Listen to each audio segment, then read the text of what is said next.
Welcome back to my lecture series. This is Muthuminal R, Assistant Professor from the Department of Agricultural Engineering at SNS College of Technology. Today we'll see the continuity of previous unit, Atmosphere and its component. The new topic that we are going to see today is physical and chemical properties of atmosphere that comes under the subject climate change and adaptation that we are offering for the students of final year 7th semester.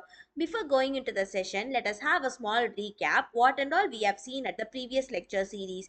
We have seen what is atmosphere, what is composition of air, what are the layers of atmosphere, that is the layers that are involved in atmosphere or stratosphere, troposphere, mesosphere and thermosphere, and how the layers of atmosphere behave, what is the composition of air that is available in each and every layer of atmosphere, and also we have seen why the atmosphere is very important. Today we'll see the physical and chemical properties of atmosphere. As far as indicating physical properties of atmosphere, we have to concentrate on four conditions, that is temperature, density, pressure and volume. Okay, initially we have to see the most important physical property, that is temperature. Temperature is nothing but the measure of thermal or internal energy of the molecules within an object or a gas. We can measure temperature of an object using either direct contact or remote sensing. The temperature of air is closely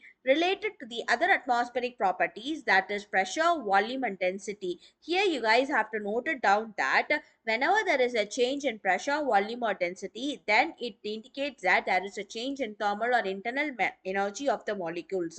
So this will directly lead to the change in physical and chemical properties.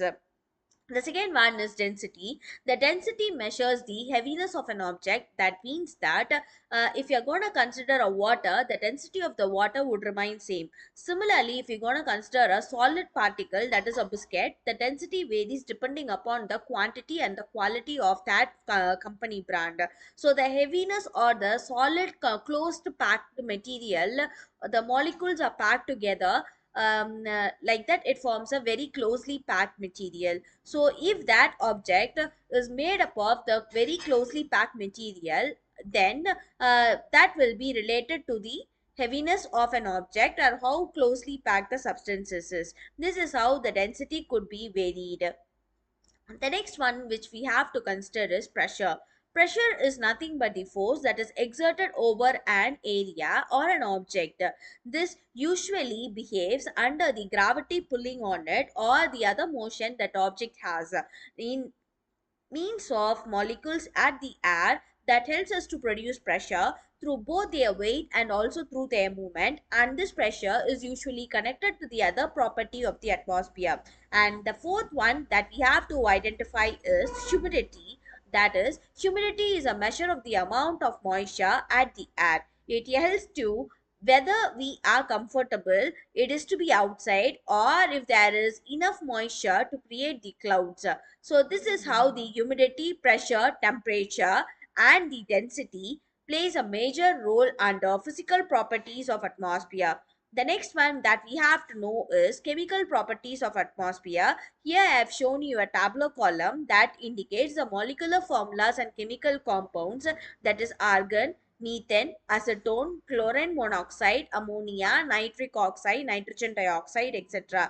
The most important thing that we have to know is oxygen, ozone, carbon dioxide, molecular nitrogen, sulfur dioxide, argon, methane, because these are some kinds of air that are available under the components of atmosphere air, that is composition of air comprises of these common oxides, so that it plays a major role under the maintenance of the atmosphere.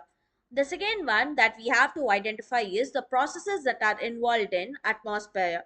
Most of the water vapor and the atmosphere comes from the ocean. Most of the precipitation falling over land finds its way back through the ocean, so about two-thirds return to the atmosphere via the water cycle. This is what happens, that is 2H plus or 1O. Okay. So the next one that we have to know is what is the process involved under energy heat transfer. practically all the energy that reaches the earth comes from the sun. As I have shown in this pictorial representation, that the atmosphere as a small part is directly observed, particularly by certain gases such as ozone and water vapor.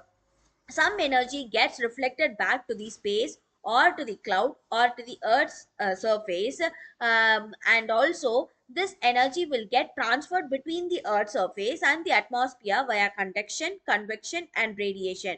Here I have shown you at the pictograph that the incoming solar radiation initially gets reflected when it inhabits the surface, and then it reaches the cloud. Some gets dispersed, some gets absorbed and some gets radiated, and the scattering by the aerosols also happens here. Some of the water vapor will get absorbed by the clouds and also by the ozone. Some will get reflected and absorbed by the clouds, and some will get reflected and absorbed by the earth's surface.